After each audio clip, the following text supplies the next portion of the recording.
Evet aşkım. Sabaha kadar öksürmüşüz. Aşkım, minnoşum.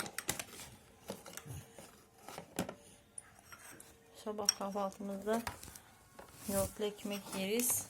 Çünkü daha başka bir şey yemiyor. Hasta olunca hiç yemiyor zaten.